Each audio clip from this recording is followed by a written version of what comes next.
Não sei se isto liga. Então, muito boa tarde a todos. Eu começo por agradecer o amável convite da Associação dos Advogados Sem Fronteiras para estar aqui presente e para falar sobre o importante tema da Constituição, dos 50 anos da Constituição e da liberdade de expressão do Estado de Direito. Resolvi escrever para não me perder e, portanto, vou começar.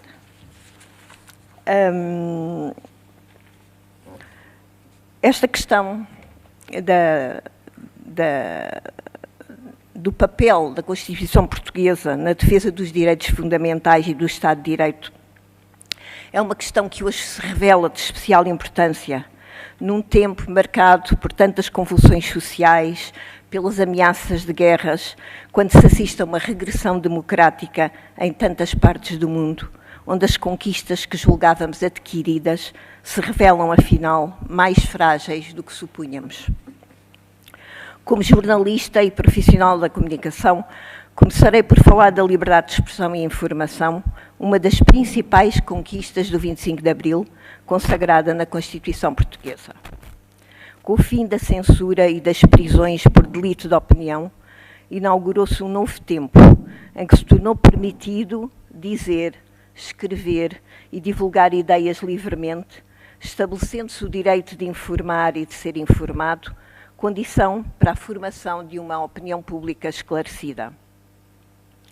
A Constituição de 1976 nasce precisamente da intenção de restituir a voz a um povo educado no medo e na obediência. Por isso, quando hoje se comemoram os 50 anos da Constituição, não se comemora apenas uma garantia jurídica, mas, sobretudo, uma escolha civilizacional a favor da livre expressão e difusão das ideias, a favor da possibilidade de questionar todos os poderes, a favor de uma liberdade de imprensa ao serviço da democracia. A liberdade de expressão não se limita a um artigo ou direito individual, constituindo uma condição do espaço público democrático, que permite a livre circulação de ideias e a possibilidade da sociedade confrontar os seus conflitos, discutir os seus limites e denunciar os seus abusos. Sem liberdade de expressão, não há escrutínio. Sem liberdade de imprensa, não há contraditório.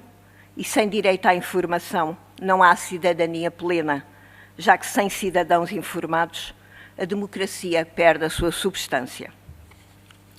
Este direito da liberdade de expressão convive, no entanto, com outros direitos constitucionalmente consagrados, como o direito à honra, ao bom nome, à reserva da vida privada ou à presunção da inocência, direitos esses que muitas vezes entram em colisão e que colocam o jornalista perante as difíceis exigências da ética profissional.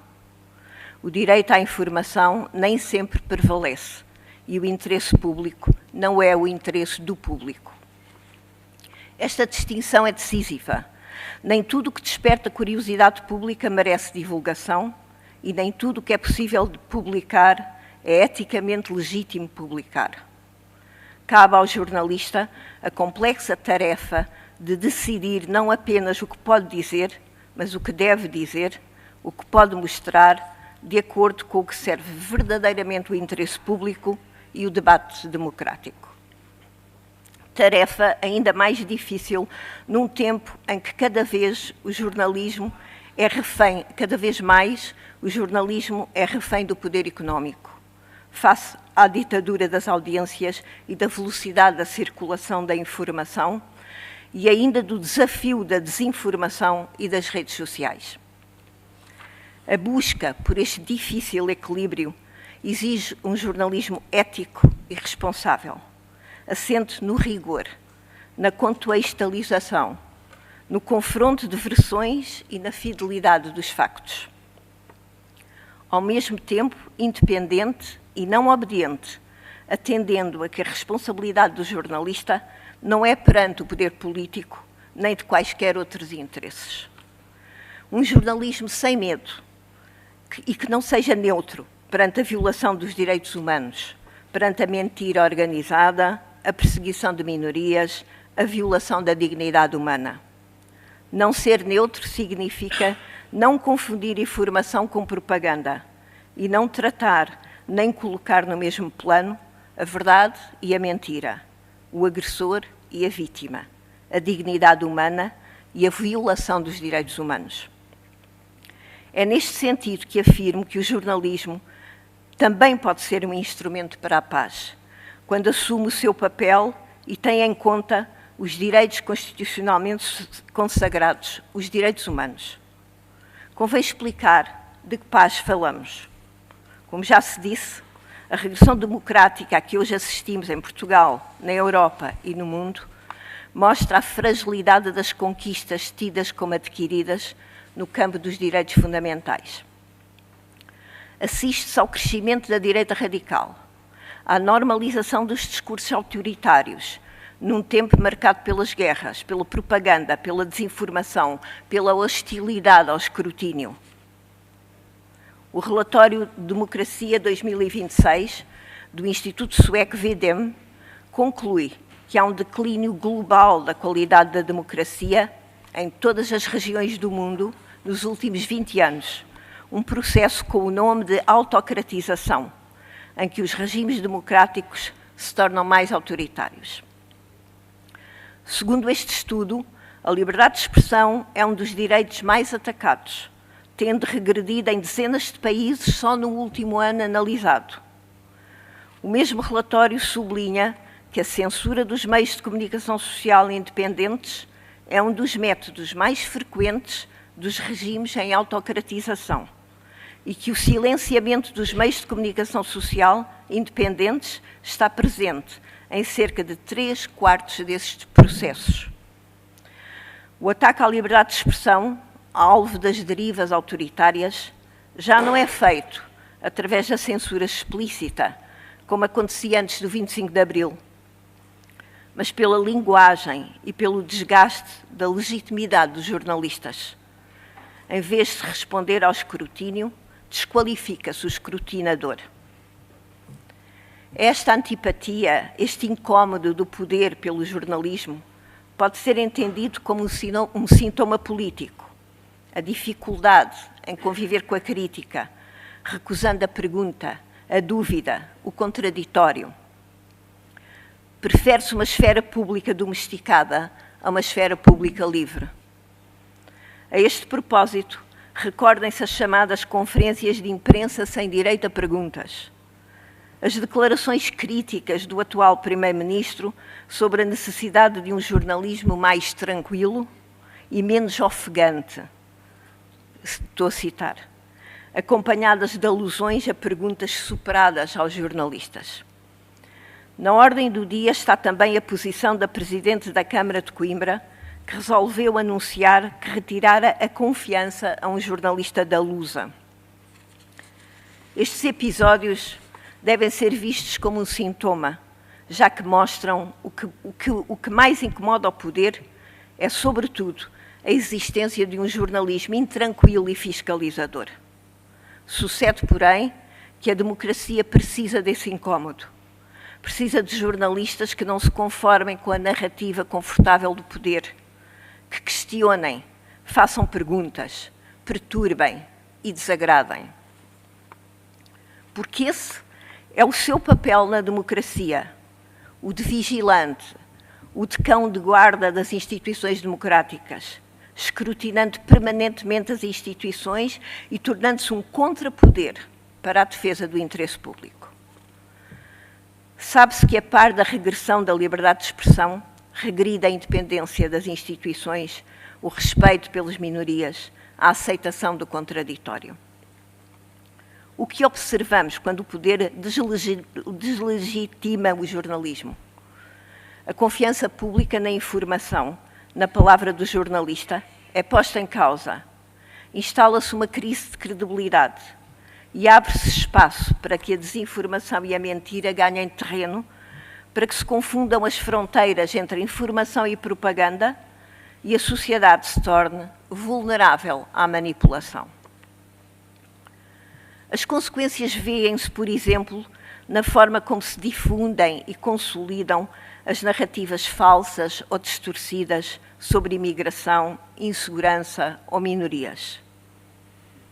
A Comissão Europeia contra o Racismo e a Intolerância, ECRI, órgão de monitorização dos direitos humanos no Conselho da Europa, registrou no ano passado uma subida acentuada do discurso de ódio em Portugal, incidindo particularmente sobre migrantes, pessoas ciganas, pessoas LGBT e pessoas negras.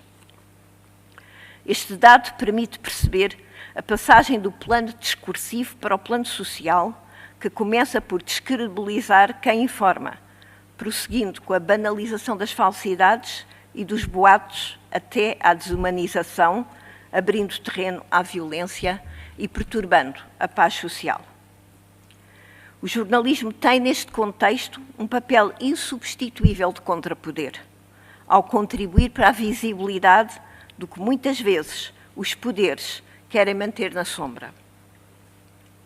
Fala-se, claro está, do jornalismo responsável e não daquele que, escudado no princípio da liberdade de expressão, reproduz propaganda acriticamente ou troca o interesse público pelo sensacionalismo. O jornalismo falha quando viola as normas deontológicas da profissão, intencionalmente, quando não dá lugar ao contraditório ou não respeita a presunção da inocência e segue o sensacionalismo. Várias outras situações explicam também as más condutas, como a pressão da velocidade da informação, a falta de editores que supervisionem o trabalho nas redações, ou a situação precária em que se encontram tantos jornalistas e que os tornam reféns do poder económico. O jornalismo falha quando deixa de servir a verdade e passa a servir o preconceito ou o entretenimento. A história do século XX tem vários exemplos de órgãos de comunicação social que contribuíram para a mentira organizada e normalização do extremismo. Um desses casos foi a Radio-Télévision Libre d'Émile Colline, do Ruanda, que desempenhou um papel fundamental no genocídio, em 1994, transmitindo propaganda de ódio que incitava o extermínio da minoria Tutsi. Outro caso foi o de Julius Streicher, editor nazi e antissemita, fundador do jornal Der Stürmer, que incitou o Holocausto, através da propaganda divulgada pelo jornal. Defender o jornalismo como instrumento de paz não significa, por isso, defender qualquer jornalismo, mas um jornalismo eticamente exigente. Estas preocupações revelam-se de especial importância no mundo repartido por diferentes cenários de guerra, onde se registram hoje cada vez mais mortes entre os jornalistas. Apesar do Plano de Ação das Nações Unidas para a Segurança dos Jornalistas, em vigor há vários anos, há cada vez mais jornalistas mortos em zonas de conflito, como reporta a Unesco, reconhecendo que eles estão a pagar com a vida o trabalho de informar em contextos de guerra e crise. Gaza impõe-se, nesse âmbito, como exemplo contemporâneo incontornável. Segundo o Committee to Protect Journalists, 129 jornalistas foram mortos em 2025, o número mais alto desde que começou a recolha sistemática destes dados em 1992. No ano anterior, foram registadas 124 mortes de jornalistas. De acordo com esta organização, cerca de 2/3 destas mortes foram atribuídas a ações militares israelitas, verificando-se um elevadíssimo número de jornalistas palestinianos mortos. Nunca se tinham registado em 2 anos seguidos números desta dimensão, casos que ficaram, na sua grande maioria, impunes. Em contexto de guerra, a morte de jornalistas simboliza a morte de testemunhas, de mediadores da realidade, resultando no apagamento de uma parte da narrativa. É por isso que não se resume a um assunto corporativo, mas é um assunto de direito internacional, de direitos humanos e de defesa do próprio conhecimento público. Defender o jornalismo como instrumento de paz não significa apoiar um jornalismo manso e que não tome posição, mas que tenha em conta o respeito pelos direitos humanos, que impeça que a realidade seja escondida ou capturada pela mentira, pela propaganda e pela desumanização, que seja uma forma de resistência cívica. A paz de que se fala é a paz democrática, em que o poder pode ser escrutinado, em que os cidadãos podem formar juízo livre, em que a dignidade humana permanece o critério último. É também por isso que é necessária a maior atenção às propostas para mudar a Constituição. No que respeita à liberdade de expressão, mesmo que esta não esteja diretamente em causa, o ecossistema que a protege pode estar e ameaçar o jornalismo e o sistema democrático. E tudo isto nos devolve, por fim, ao ponto de partida. Se a liberdade de expressão foi uma das maiores conquistas de Abril, então defendê-la hoje é uma tarefa obrigatória, não apenas citando a Constituição, mas percebendo onde é que esta está a ser esvaziada, compreendendo que hoje o autoritarismo muitas vezes se apresenta sob a forma de suspeita lançada sobre o jornalismo. Defender a liberdade de expressão significa, pois, defender a possibilidade de perguntar, a legitimidade de informar, a necessidade de contradizer. Significa defender a existência de um espaço público em que os factos não sejam esmagados pelo ruído, pela manipulação ou pela intimidação. Nessa tarefa, o jornalismo tem uma responsabilidade especial quando protege a verdade possível e serve os cidadãos. Essa, creio, é a melhor forma de honrar ao mesmo tempo a Constituição, Abril e a democracia. Muito obrigada.